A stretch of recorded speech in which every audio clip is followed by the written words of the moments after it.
Hey there, Nixa residents. What do you love most about our town? And what would you like to see the city investing more money into? Is it improving our parks and expanding recreational programs?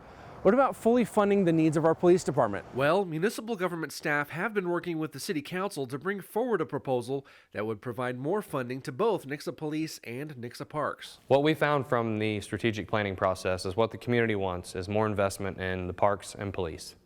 And the only way to do that is to increase the revenue. We've had to make some difficult decisions in the years past. You know, we want to do more trails. We want to do more parks. We want to be able to expand our parkland. You know, we have the Old Family Park that we want to be able to build out in the future as well. You know, it costs more to get everything from sidewalks built to trails built, paying employees, all that keeps going up, and the cost of goods and services continue to rise.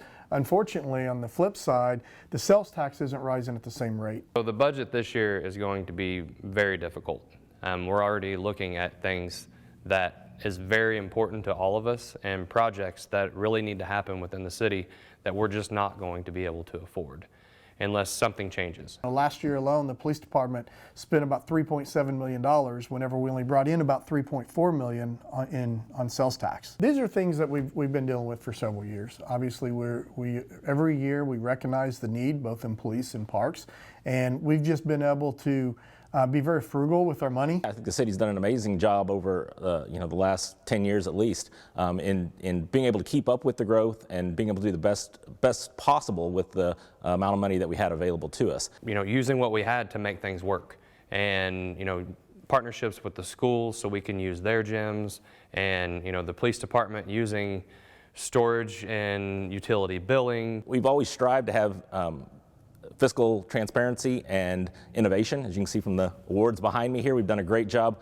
as the most innovative community in the state of Missouri, and being able to stretch those funds as much as possible. We've also been able to reduce the overall city debt by 90% in the last 10 years. Nixa is listed annually among the safest cities in Missouri, but the city's tight budget is hindering its ability to hire enough officers. The people who work in this building are highly skilled, dedicated people, and we're very proud of that. On an annual basis, we do a study to determine our staffing for the year, and every year it seems like we need more officers. The most recent study that we've done indicated that we need 11 more officers to meet the demand for the calls for service that we're doing today. We have instituted minimum staffing requirements, so we have a minimum number of officers that we keep on duty at any given time. When you're not staffed appropriately, it strains the officers who are on duty. Sometimes that means calling people in for extra duty shifts. It means extending their work hours in the form of overtime or comp time. And we want to make sure that we're not overworking the officers the good officers we have, and making sure we're not burning them out. 11 officers are very expensive, over $100,000 per officer when you're all in on equipment and everything you need to get that officer going on the street. You know, we are currently working on next year's budget, and we're put in a position that without the sales tax, we're not going to be able to afford any additional officers for the second year in a row. With stretching our staff and becoming overburdened with some of the workload that we have, we may have to make difficult choices on which cases get worked, which cases get our attention. I think on a day-to-day basis, when people drive around, they feel safe. Maybe they even never had a reason to call the police or interact with the police for that matter. Sometimes we also hear, I see officers all around the community. Well, that's a great thing, and that's something that we're trying to continue to do. That visibility is why I think in part why we are such a safe city. But even if we could hire 11 new officers today, Chief Campbell says the headquarters doesn't have space for them. A lot of people work out of a small space here. We have many officers sharing spaces. When this building was originally built, it was built to house about 25 officers, and now we're at over 41 officers. Within a recent study, we realized that we need about double the space that we have. We're short on office space, we're short on training room space, we're short on evidence room space. We've made it work for the last 10 years, and I don't think that there's any way to keep making it work the way that we have without getting a new building. We know by 2040 that we're going to probably over double again. And so when you go to a staff of almost 80 officers, you can certainly tell that that's going to have a direct impact on the size of the building that we're going to need to accommodate those officers. We're looking at not just the needs for today for our community, but what are the needs tomorrow? What are the needs in 15 years, in 20 years? Nixa Police have worked with local architects to draw up plans for a 3-story building which would sit on the current municipal government complex. The current building is not able to be expanded to meet the department's needs, so the new building will be designed with 2 completed stories and a 3rd story which the department can grow into over time. It's past due. It's something that needed to happen a long time ago, and I think that this facility would be able to let us grow into the future and have room for future growth where we don't have to come back and do this again in a few years because we're already prepared for it. The other department which has fallen behind with the city's population growth is Parks and Recreation. A lot of the community wants truly revolve around the parks. The community wants more amenities. We hear all the time. They want more trails and sidewalks and parks and upgraded park equipment. So, if you think about it, this facility opened 20 years ago this year, and for a town of around 12 to 13,000. Nixa's population has doubled since then, but we still only offer a single regulation-size indoor basketball court. Fitness classes, pickleball, basketball, volleyball, open court times are your primary 5 or 6 things here that happen within the gym. The current community center that opened in 2002 is running at a 90% capacity, meaning that we are hitting that top end level that we can't provide further growth in programming. This gym gets used during what we would consider peak times especially, and so those peak times evenings when we can have programming and things like that. The kids are out of school, so from about mid-October through late February, it's nearly non-existent to have free time in the gym. The working adult that wants to come in and shoot baskets, we're incredibly limiting at this point. Here at the X Center, we do practices for the preschool all the way through 2nd grade, and they use half of a court. So basically they just get one basket, they get a share court.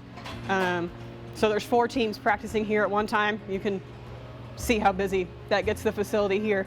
I have coached for many years in the Nixa Parks and Recreation League, and over the past couple years, had many times that we had to have basketball practice either in my driveway or in my neighborhood basketball court. To solve this need for more indoor recreational space, Nixa Parks worked with local architects to draw up plans for an 80,000 square foot indoor sports complex, which would feature 4 regulation basketball courts, and those can serve as 8 volleyball courts or 12 pickleball courts. Plus, there would be an indoor turf field, concessions area, meeting space, plus capacity to host other recreational activities and large community events. So having that new sports complex would be great just to have everything in one building. If you have multiple kiddos that are in different age divisions, you wouldn't have to travel court to court, location to location to kind of see their practices or their games. Everything would be under one roof. You might just have to travel from court to court just in the same building. With the recreational league growing like it is, we are pretty much out of space for practices, and that is the most important thing because that's where all the learning happens. And opening up 4 more courts for our recreational league would be huge for the development of the kids. By having a new facility, we'd bring the stress off this gym. This is our one and only gym, and so we'd be able to relieve that stress, have some open gym time somewhere in Nixa all the time. I run the basketball program here. So having the additional courts there to do games and practices and possibly bring in a competitive league tournaments on weekends, that'd be great. We want to see competitive sports in our community. How about growth in that age range above 6th grade? Where we currently stop with 90% of all of our programming, we would be able to offer basketball and volleyball and things to those other age groups that we currently can't do. And then let's bring on adult programming, something that we haven't been able to do in some time. And then, of course, the element there for the seniors as well in more pickleball time, more fitness facilities, more enrichment programs that could benefit the older adults and up as well. A second facility would also have a walking amenity, whether that is on a court or on a field with an indoor turf field. That would be one of its greatest aspects. Super soft surface. It feels like the ground. It's a great surface for walking. Doesn't have potholes or rocks to trip you that way. The proposed facility would also provide a second fitness center for park members to use. Our fitness facility is busy, really busy. If you ask our members, too busy. And so being able to offset with another facility would be great. The city has tried to consider every age group and ability to ensure the proposed facility would offer something for everyone. So an indoor sports complex provides a lot of amenity and a lot of extra for the entire community. As well as it generates a little bit of a revenue, and that revenue then will help us continue to offer more amenities for the community. The new sports complex will act as a driver for economic development, as we've seen in other cities like Ozark and Republic. As they build these new things, build new infrastructure, it draws in additional businesses, hotels, restaurants that can really be a boon for Nixa going forward. Sports center of this size is really an attractor for a lot of things, like additional tournaments. You're looking at basketball tournaments, volleyball tournaments, pickleball tournaments. You have all kinds of opportunities to bring people into our community, where currently people in our community are going to other communities for these things, and they're spending money inside those communities. So we want to capture that here, because it's going to help boost our current local economy. Our local businesses are going to benefit from those people coming in and shopping and eating here. On November 8th, Nixa residents will vote on a proposal that would provide more funding for Nixa Police and Nixa Parks. A yes vote would raise that funding for public safety and for recreation by raising the general sales tax by 1 cent. A no vote would keep that penny in your pocket, but it would also mean that the Nixa Police and Parks will not get the additional funding that they've requested. Really, it comes down to money. Those projects are not cheap projects. They're expensive projects, and it takes a lot of money to be able to complete those. And with our current budget, we just can't afford to build a new police department. We can't afford to hire 11 additional officers, and we can't afford to expand the parks department. So we had to come up with a funding source to be able to afford those projects. And really the only viable option was to go to the community and ask for their consideration for a 1 cent sales tax. If this initiative passes, it's much bigger than just the pictures of the 2 buildings that you've seen. If this funding passes, we're going to be able to invest in other amenities across the parks as well. We're going to be able to afford things in the Parks Department that we otherwise could not afford anytime in the near future. By building this, it's just one step in that direction. So the abilities to provide more, all of the ideas of trails and skate parks and more parkland, all of those things are in our big picture. They're in our master plan. Those are all things that we want to provide.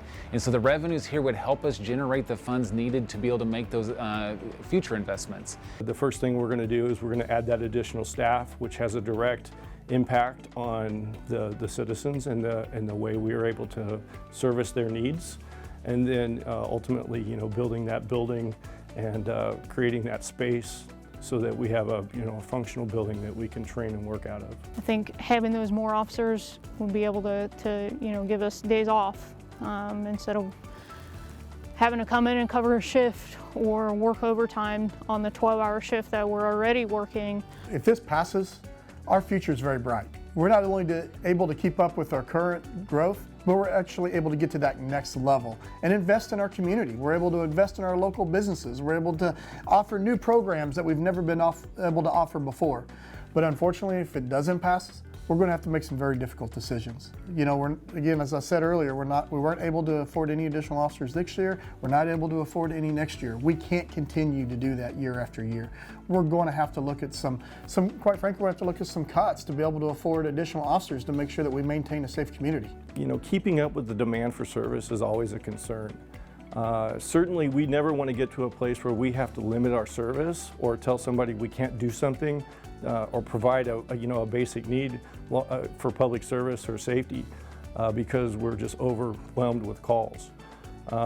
I've always said that crime is one of those things. If you have a handle on it, you're doing a great job. But once you lose that control or you lose that handle on crime, it's very hard to get it back under control. We're lucky to live in a city that continues to be on the safest cities list, and we would really like to keep it that way. Nixa's general sales tax hasn't changed at all since 1987. A 1 cent increase would bring Nixa's total sales tax rate up to 2.5%, in line with other regional cities of our size. When you look at our sales tax rate as compared to our other cities in our area, we're one of the lowest sales tax rates in Southwest Missouri. If you look at those communities, you'll notice that they'll have higher sales tax rates for much smaller communities than what we have here in Nixa. And because of that, they're able to make investments in things like infrastructure, public safety, parks departments. They're just able to make those investments that we're not currently able to make because of our low sales tax. So we see a lot of people in Nixa that will go to Springfield and surrounding communities and pay a higher tax than what we currently have. It's time to say, are we going to invest in our community in the future, or are we going to stay with the status quo? Thank you for watching, and please take time to go vote on November 8th. And remember, shop local to support our local businesses.